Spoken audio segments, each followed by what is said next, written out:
training camp time here in Flowery Branch, Georgia, all across the league. Players and coaches have gone back to their training grounds to get training camp started, and the same has happened in Flowery Branch this week. The players got back in training grounds on Wednesday, and practice started on Thursday. So, guys, we're here in the studio today talking about all things training camp because you guys sadly can't be with us this year because of construction happening at Flowery Branch. But of course, Taylor Vismor, Dave Archer, and it's a little bit exciting here. Even without the fans here, as much of a bummer that is, it's still a super exciting time. Taylor, there's so much energy in the building and around the grounds. You saw the smiles on the guys' faces coming in. That's because their bodies aren't sore yet. They have not gone out to practice. So that'll ramp up as we get into this. And you and I are going to have a chance to do this over the next several weeks to keep you kind of tuned into what's going on in training camp.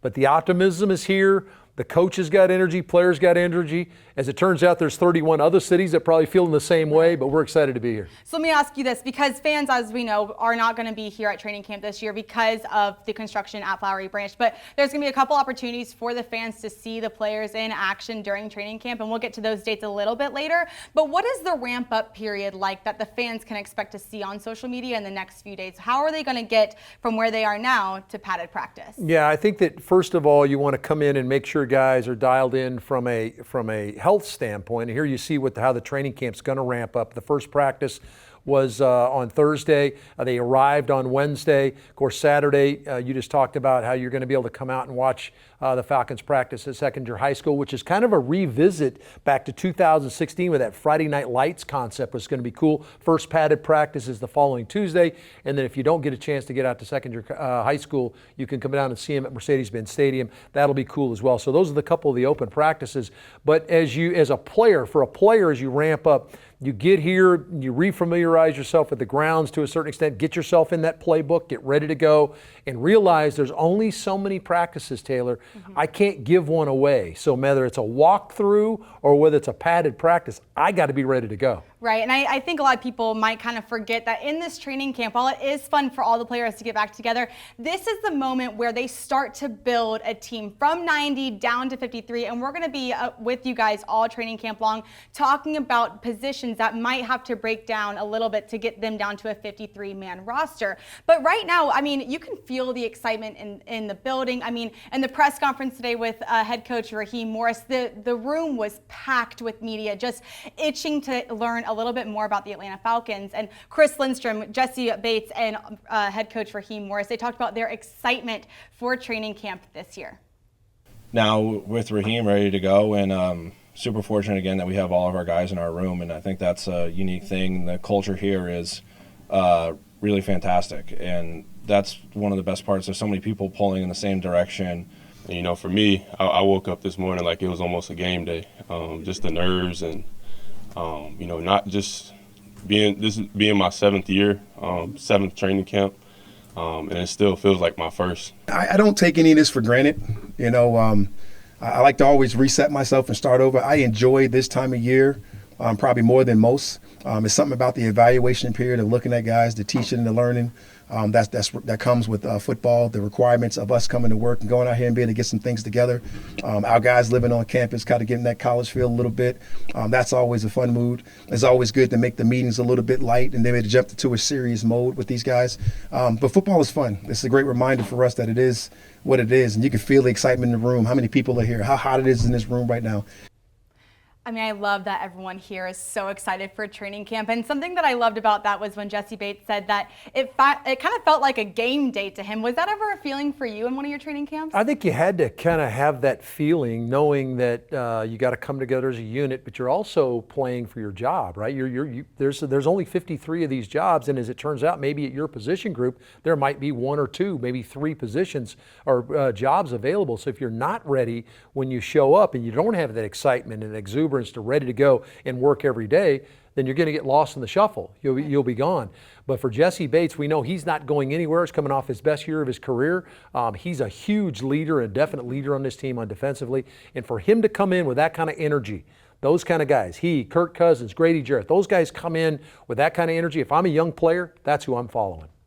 Gotcha. So also with Raheem Morris, he talked about how much he loves that that evaluation period for the team, and how that is kind of part of this job in training camp, is to make that 53 roster and cut down from 90 to 53. So there are a lot of people on this team right now. There's 90 of them. So let's kind of talk really quick about some positions that stick out to you that you're going to be kind of watching during this training camp. Yeah, I think it's hard for me to narrow it down to a position group, and I'm probably going to include a number in this one, Taylor, in the fact that the front seven for this defense is going to be really interesting to watch it take shape. Jimmy Lake and Raheem Morris have the ability to mold this thing into a kind of an amoeba where they can be whoever they want to be. It's going to be based out of a 3-4 concept with Dorless and Rukaroro coming in. Their ability, their versatility on the interior to slide outside, Braylon Trice coming off the edge, and then the veterans you add back in. How about the linebacker core? I know you love the linebacker core with JT Bertrand joining them out of Notre Dame, but you get Troy Anderson coming back. Nate Landman exploded on the scene last year. Caden Ellis. I mean, wow, all of a sudden that's a group of strength. So what they can do to kind of mold that into what they want to do from down to down. I'm not talking about just from game to game, down to down. What are they going to look like? They're going to be dictating to offenses because of the personnel they can put on the field. And I'm glad you brought up the inside linebacker group, because those 4 guys are really the guys that you kind of want to watch in that front seven right now in this early part of camp, because they're all very well-trained players for that interior linebacker position, if you will. So you have JD Bertrand, like you mentioned, he's from Notre Dame. He kind of reminds me a little bit of Troy Anderson, because his feet aren't as quick as Troy's. Troy's very fast, but he's smart like Troy. He is wicked smart on the field, and you can watch him kind of figure out that offense a little bit and how he tracks the ball. It's so fun to watch him play. But also, speaking of Troy Anderson, he's coming off of an injury, and the person that stepped up for him stepped up in a huge way last year in Nate Landman. And the question now is, where is Troy Anderson kind of in that starting linebacker core? Is Nate going to be the starter? Will Troy be the starter? So I think that in particular, those 4 are going to be really interesting to watch. And you talk about the versatility of defense, but also let's talk about the versatility of the offense now, because for the last couple of years, there have been so many options with your offensive weapons, and Kyle Pitts and Bijan Robinson, Drake London, what have you. But now you have a really great quarterback throwing them the ball, and you have another wide receiver. What about this offense kind of entices you when you're watching them at training camp? Well, number one, Taylor, is that your offensive line comes back intact. You're not looking for somebody to try to play. How many years are we coming in saying, okay, I wonder who's playing left guard and who's going to do? You've got that group up front that's solid. So you don't think about that. Now they'll be dialed in.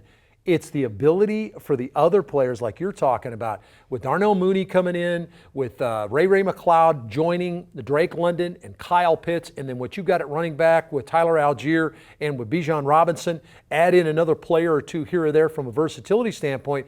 If I'm Zach Robinson, you start talking about playing with things. I went back and looked at tape, Taylor, of the Rams in the postseason.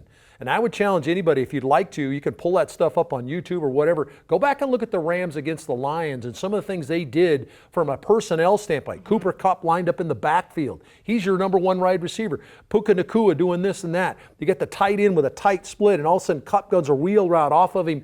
That could be Ray McLeod in the backfield. That could be Darnell Mooney. It could be Rondell Moore. You know, the versatility in what they can do from just creating matchup problems. Wow, I'm really excited about watching that group. And then, oh, by the way, Captain Kirk is in charge of that operation. That's going to be a lot of fun. Yeah, and you bring up the versatility, and I told you this at practice earlier today. I think that Charlie Warner might have been one of the better acquisitions in free agency that everyone kind of forgets about a little, and here's why, let me tell you. Because right now, and during offseason, Zach Robinson told media that he's training Kyle Pitts not only to be a great tight end, but to also he's learning those wide receiver routes. That gives Kyle a lot of options, and Zach Robinson, as a play calling offensive coordinator, a lot of personnel options as well, to be an 11, to be 12, doesn't matter. With Kyle at either one of those positions, there's so many more options.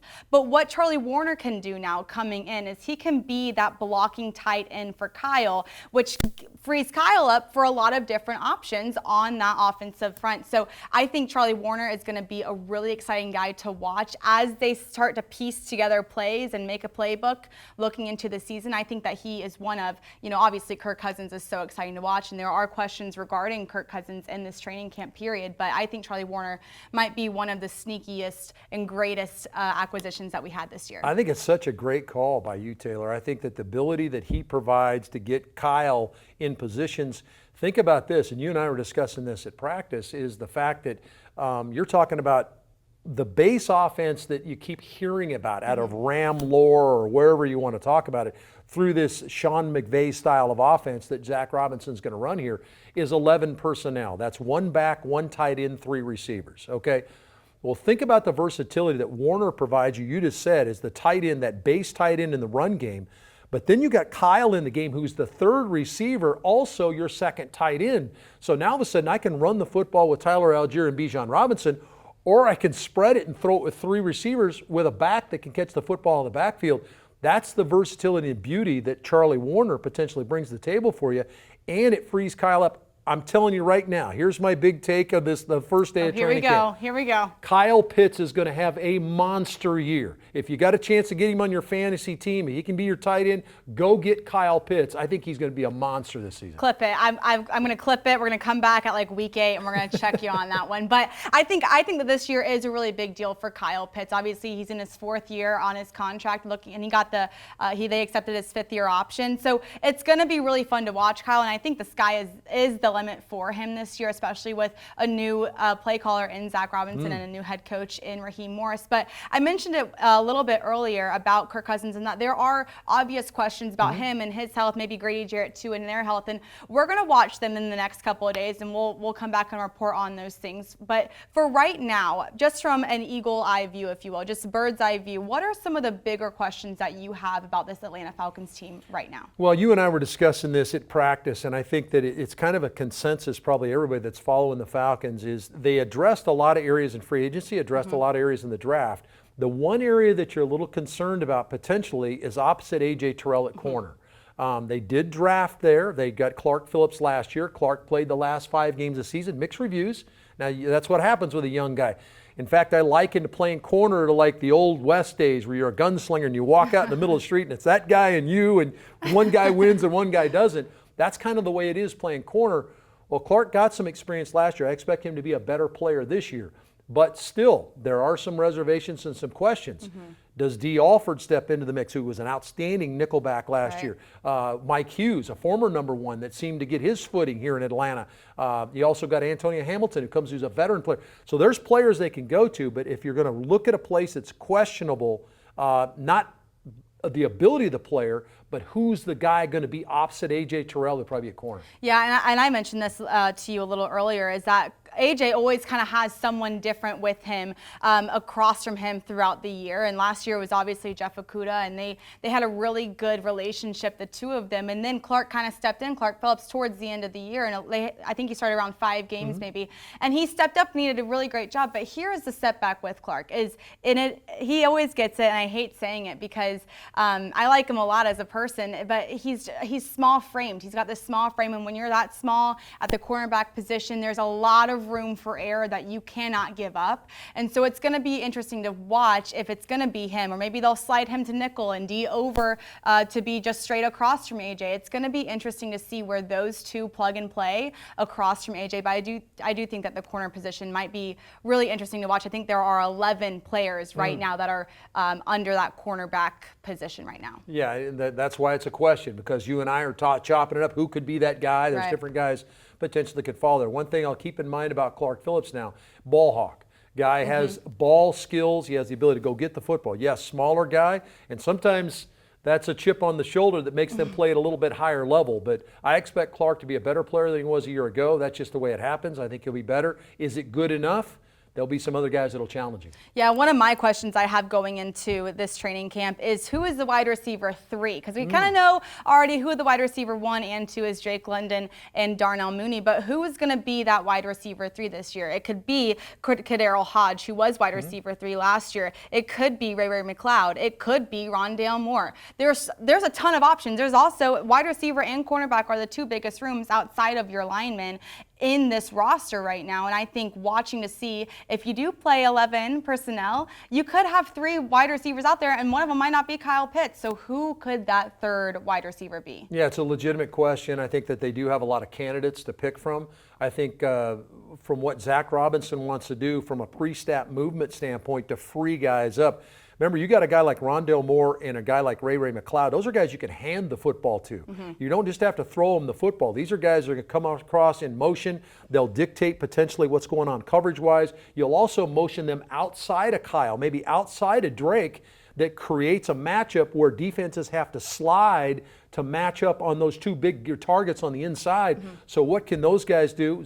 Obviously, Zach Robinson's expertise and his creativity offensively, but the personnel could create an issue. Right. Those guys' ability to run, catch the ball short, make something big happen out of it. Let's not forget Bijan Robinson's ability. Yeah, he can run it, but he almost like a third wide receiver himself on the field. So a lot of versatility, and I can't wait to see what Zach's going to do with these guys. I know, I'm excited, and it is fun to watch them kind of plug and play a little bit, and I know that we're spoiled to see them each and every day at training camp, but you have an opportunity to see them live in person as well. 2 opportunities this year during training camp, and that one is actually, the first one's coming up this Saturday. It's going to be at Second-Year High School in Buford, Georgia. It's on the 27th, starting at 6 o'clock. It's free. First come, first serve, and gates open at 5. For more information, of course, stop at atlantafalcons.com/training camp. And if you can't make that one, maybe it's too long of a drive for you if you live in Atlanta, that's okay. We have another open practice for you guys in Mercedes-Benz Stadium on Friday, August 2nd. Now that one is going to cost $5 to get in, but of course the proceeds will be going to Emory Healthcare. That starts at 5 as well. And for more ticketing information for that open practice, please visit atlantafalcons.com/training camp. I'm excited for the next couple of days. Yeah. Going to get a little bit more acclimated to the weather and back into training a little bit, get the pads on a little bit, then they go down to the joint practice in Miami. Yeah. It's going to be fun to watch. Well, and stay tuned because Taylor's going to break down the whole new kickoff rules. I can't wait to hear her break that. Don't think you talk about question marks now. How is that going to affect the game? And what are the body types that are on the field for kickoff return?